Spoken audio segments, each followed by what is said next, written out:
What's going on, everyone? Welcome back. Today we've got our Week 17 fantasy football wide receiver starts and sits for every single matchup, so make sure to tune in. If you enjoy, hit that like button, subscribe, give us a follow on Twitter at AllDayPigskin to continue interacting with us there. Let us hear in the comment section. Do you agree, disagree, along with any other questions you guys might have? We will do our best to answer them all, but with that being said, let's get right into it. Today's video is brought to you guys by Birddogs. And look, I know we're all searching for that perfect pair of shorts or pants that offers the best style, the best comfort, the best bang for your buck. Well, guess what? That search is over because Birddogs offers all of that and so much more. If you're looking for shorts, they have a ton of options with activewear, casual wear, or even beachwear.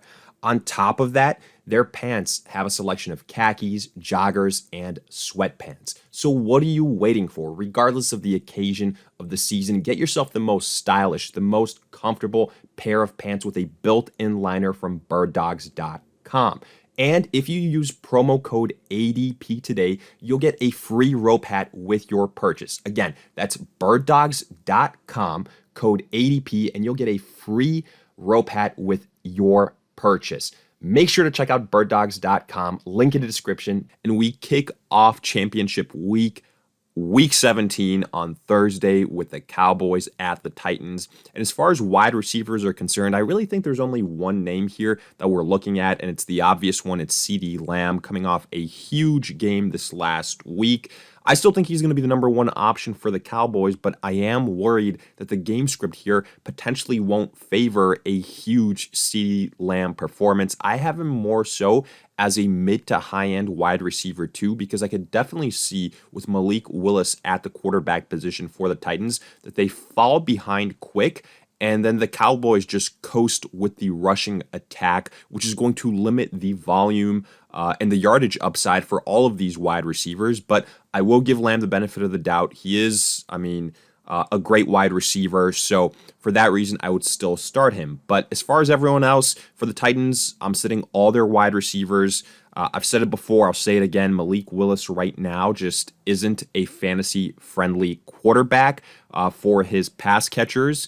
And for that reason, I'm sitting all of them. And then also Michael Gallup is a sit for me. I know he's had, a couple okay games these last few weeks. But like I said before, I think the game script is not going to be a positive one here for the pass catchers of the Dallas Cowboys. And I think the volume is going to be very limited. So I would rather sit Gallup. Then Cardinals at the Falcons. Look, DeAndre Hopkins is coming off, an absolutely horrendous performance.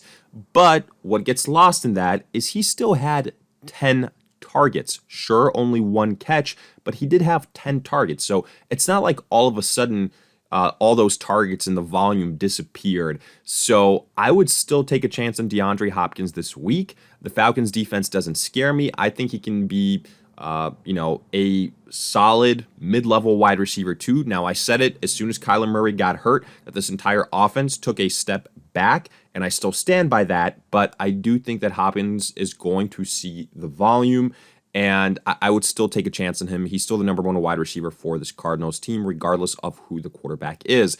Then for the Falcons, Drake London with Ritter under center has been the focal point of this offense, which has been nice to see. In PPR formats, I would take a chance on him. I think you're looking between 10 and 15 points.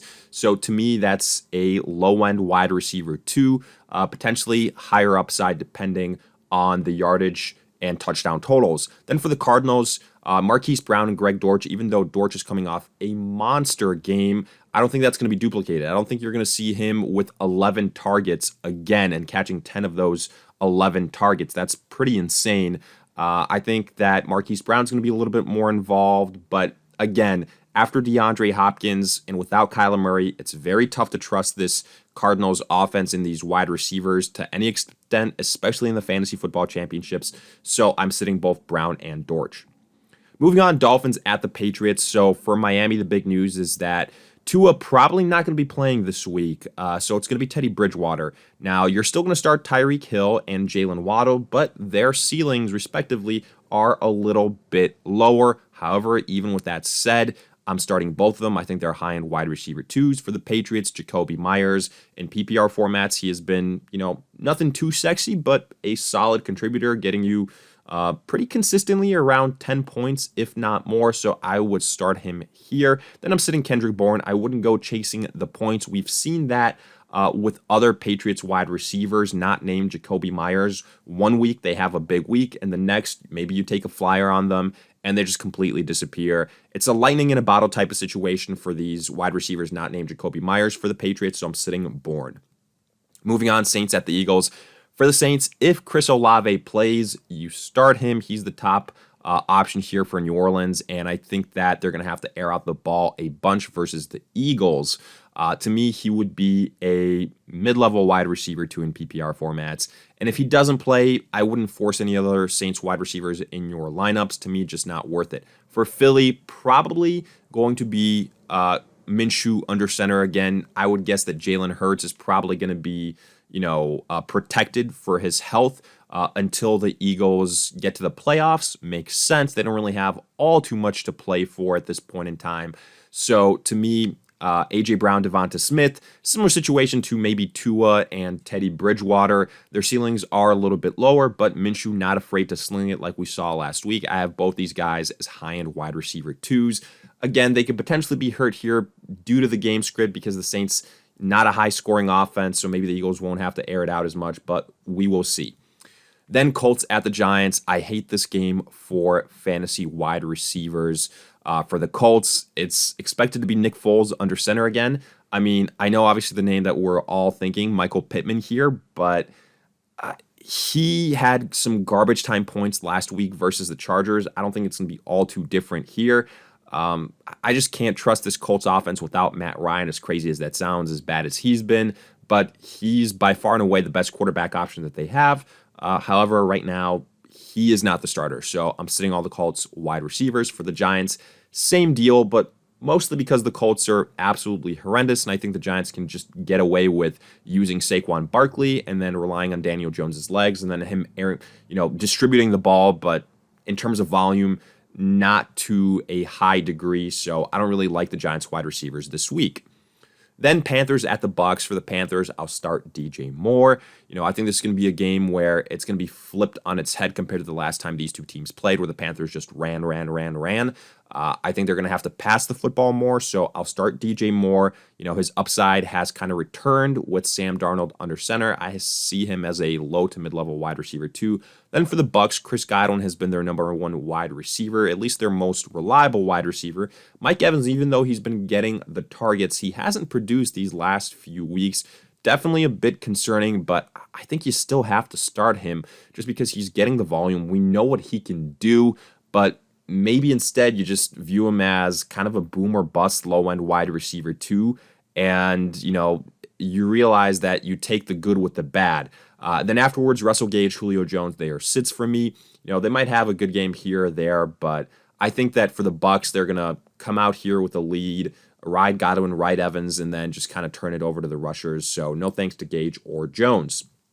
Moving on, Broncos at the Chiefs. I'll start Jerry Jeudy. I will start Courtland Sutton, assuming they're both healthy here. I think, again, similar to the last games that we just covered, the Bucs and the Panthers here, the Broncos and the Chiefs, the last time they played, it was a very close game, very high-scoring affair. The Broncos aired it out. I don't think that's going to happen here. I think the Chiefs are going to dominate this game, and I think the Broncos, are going to have to air it out. So what that means is Jeudy and Courtland Sutton are going to have the upside. We'll see if it's actually realized or not. But, the reason why I think it's going to be different here is because for me, the Chiefs aren't going to have to do as much passing of the football. So I'm actually sitting Juju Smith-Schuster. I think between Pacheco, McKinnon, and then Kelsey, Juju Smith-Schuster isn't going to see too much volume here. I think he's a little bit boom or bust in this matchup. If it was an offense that can go toe-to-toe with the Chiefs, it'd be a different conversation. But since it's the Broncos, I'd rather sit Juju and then just take a chance on Jeudy and Sutton because of the positive game script there. To me, they're both low-end wide receiver twos.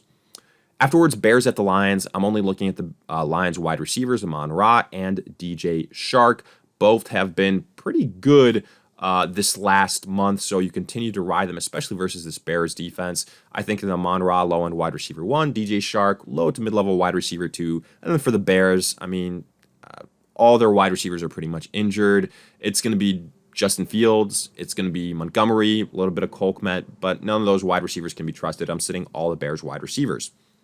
Then Browns at the Commanders. So for Cleveland, Amari Cooper, he's been kind of the most consistent guy since Deshaun Watson made his debut, and that's been the case this last month. I'm sitting Donovan Peoples-Jones, just not getting enough volume. This Browns offense, not as high scoring as we would like to see. Cooper to me is a low-end wide receiver too. Then for the Commanders, big news. They are going back to Carson Wentz.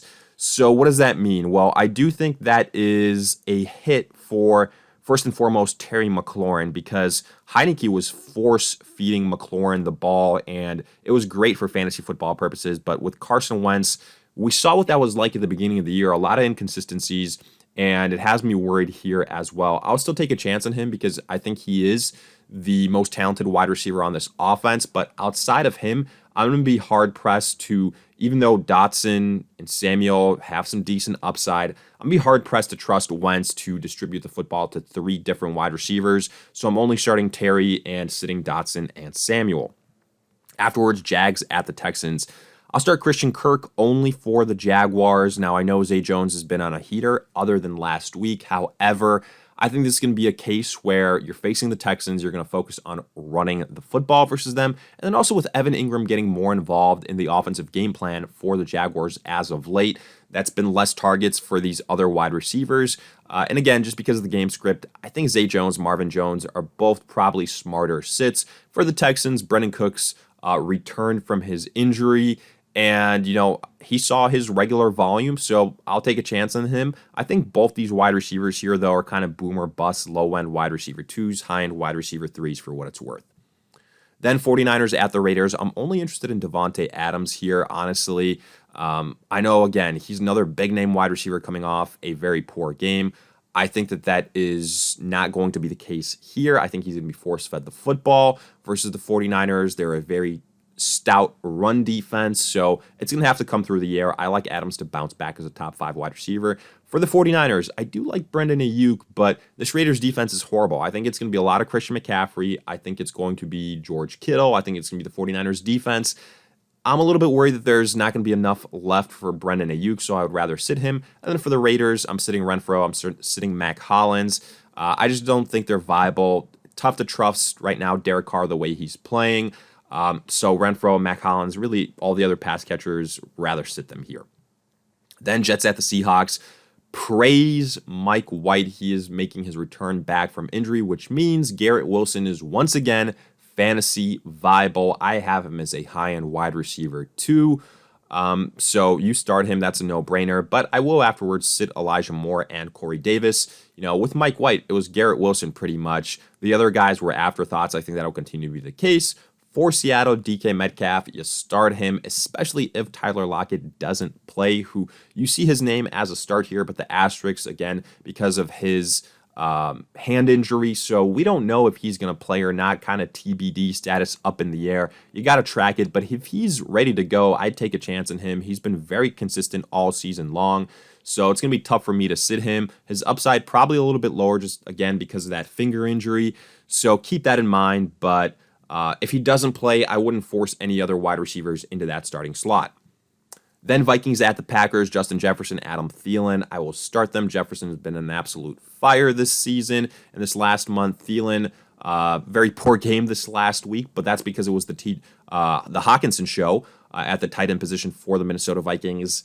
That's not going to happen every single week, and I think Thielen is going to bounce back with a solid low-end wide receiver 2 type of day. For Green Bay, Christian Watson getting hurt this last week, potentially big loss for them.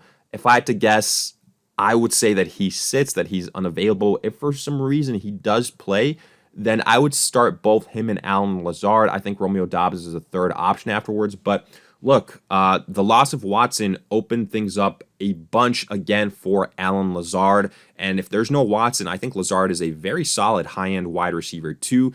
And because of what the Vikings can do offensively, I think Romeo Doubs can be a decent dart throw this week. The Packers are going to have to air it out a bunch here. So again, Doubs could be a decent flyer, but only if Watson doesn't play. Then Rams at the Chargers. I'm only starting Keenan Allen and Mike Williams here as far as wide receiver is concerned. And honestly, I feel like I should mention that's, as long as the Chargers don't do anything weird and rest any of their starters. So keep an eye out for that if that makes any news because, they've clinched the playoffs, don't want any injuries. But both these guys, I think, probably going to be mid-level wide receiver twos considering the opponent. Then Josh Palmer, third guy, just not going to be enough volume there unless one of these guys sits, so I'm sitting him. And then for the Rams, I think it's going to be a situation where it's the rushers and, maybe Tyler Higbee again, but TBD. Either way, though, even with the Rams scoring 50-plus last week, the Rams wide receivers didn't do all that much, so I'm sitting all the Rams wide receivers. Then Steelers at the Ravens. I'm only interested in Deontay Johnson here, and it's mild interest. It's, PPR interest only. I have him as a low-end wide receiver, too. I think he's going to get you around 10 to 15 points. George Pickens a little bit too touchdown dependent for my liking, so I'd rather sit him. And then for the Ravens, we've seen it. Injuries at the wide receiver position, injuries at the quarterback position. I would rather sit all the Baltimore wide receivers. Then Bills at the Bengals. So I think this is going to be the highest scoring game of the week. I think there's going to be a lot of points, and I think the points are going to come through the air. Stephon Diggs, disappointing game. I think he bounces back big time. And then even though I've been saying Gabe Davis, last couple of weeks has been a sit, very boomer bust, I think you're going to need that number 2 wide receiver for the Bills to step up here. I do believe it's Gabe Davis. I think that he has decent ceiling, even though he is a boomer bust wide receiver 2 this week. I take a chance in him. Then I would, however, sit Isaiah McKenzie, just kind of the next guy up. But for the Bengals, Jamar Chase, I like the entire trio, Chase, Higgins, and Boyd. I think the Bengals are going to have to throw a bunch. If you're feeling nervous about that trio, I think you obviously start Chase and Higgins. Boyd is the guy that's kind of on the border, but I take a chance in him. I think there's going to be a lot of points here. So I like the upside for all of these 3 guys. But with that, we wrap up our Week 17 fantasy football wide receiver starts and sits for every single matchup. If you guys enjoyed, hit that like button, subscribe, give us a follow on Twitter at AllDayPigskin to continue interacting with us there. Let us hear in the comment section. Do you agree, disagree, along with any other questions you guys might have? We'll do our best to answer them all. But in the meantime, we'll see you guys in future videos.